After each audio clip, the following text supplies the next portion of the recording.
a big group of people just thrown out. Your service, nothing. So about 150 workers will be out of a job come the new year. Hi guys, if you don't even know, Pepsi has just laid off 136 workers at their Cincinnati plant.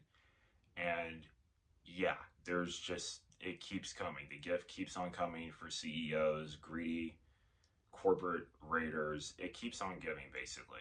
Hey, let's just let the workers unionize. Hey, we're going to get bargaining power. We're going to get solidarity. We're going to get a raise. We're going to have workers' rights. We're going to have workers' protections. And these CEOs are just in their corporate offices. They're just, in their C-suite positions, just thinking to themselves, like, seriously, because they know what they're going to do. I mean, the very next month, fired, laid off, effective immediately, or guess what?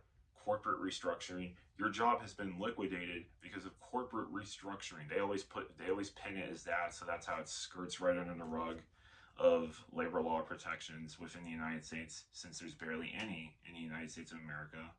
But yeah, we're gonna get into the video, and honestly, I'm gonna give my feedback on this. Thank you. A big group of people just thrown out. Your service, nothing. So about 150 workers will be out of a job come the new year after PepsiCo announced production operations will end at the Cincinnati facility. In a statement, the multi-billion-dollar company says its decision was made to optimize the plant by turning into a scaled warehouse. Brenda Ordonez is live after speaking to laid-off workers who said this really was a shock. And I'm just curious, what do you think they mean by it's going to turn into a scaled warehouse? What do you think they mean by that? I mean, it's pretty obvious. Multiple massive multi-conglomerate corporations in the United States of America, they have actually been caught with child labor violations. They have actually been caught with hiring illegal undocumented immigrants.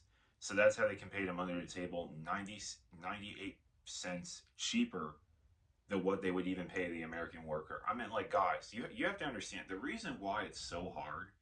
And you guys have probably seen video after video of, oh, why can't I get a job? I can't get a job. I can't get a job. Newsflash. American companies hate you. They hate you. They do not want to hire American citizens at all. It's literally these people go on strike. These people report to OSHA. It's no. It is literally a big flat out no at all. So what happens in that case basically is when a CEO or a corporation hires a bunch of undocumented immigrants and they're doing all this corrupt, labor violations, OSHA safety violations, basically, guess what they can do? They can hang their legal status right above their head. It's if you say anything to OSHA, I will call ICE. And I've seen it. I've seen it before. I have seen it with my very own eyes. I have worked at some of these warehouse jobs. It was for food receiving because, I'm now, as you guys probably know, a line cook and soon to be a chef, basically. But I have seen it time and time again, the abuses of undocumented workers, and it's wild. Sorry. The great thing about Beaners is they are always willing to work. Always. That's what they're good at. They're good.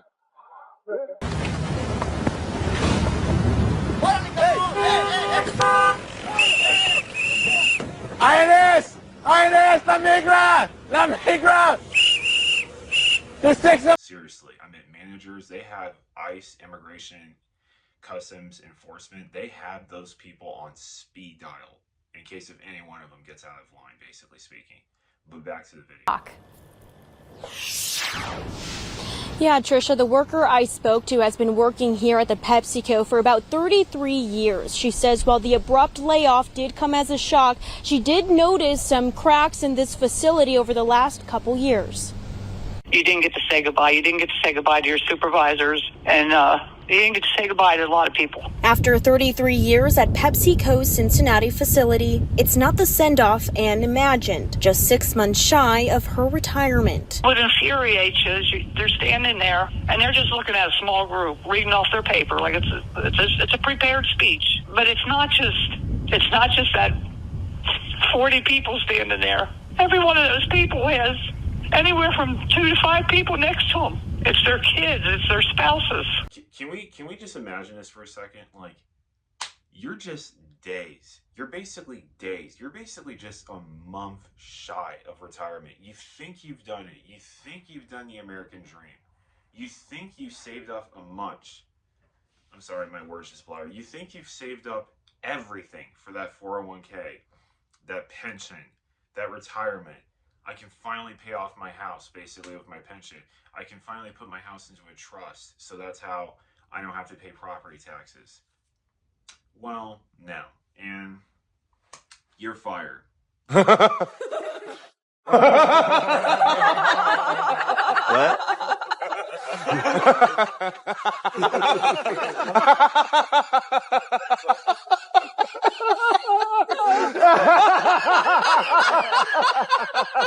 So, I mean, I can't imagine that. I honestly cannot imagine that. And this is going to keep happening. This is going to continue to keep happening. And the ironic thing is this. These are the supposed boomers that were saying, oh, Gen Z is lazy, millennials are lazy, you know, and everything. And then there's a segment of them that just sucks. They're just awful.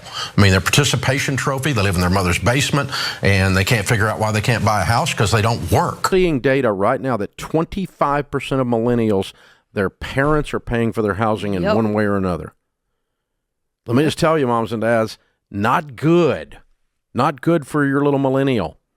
They are much better off to face some calluses, some stress, some hard times, make some hard choices, stand up and square their shoulders and be a man, be a woman, instead of a child. Great.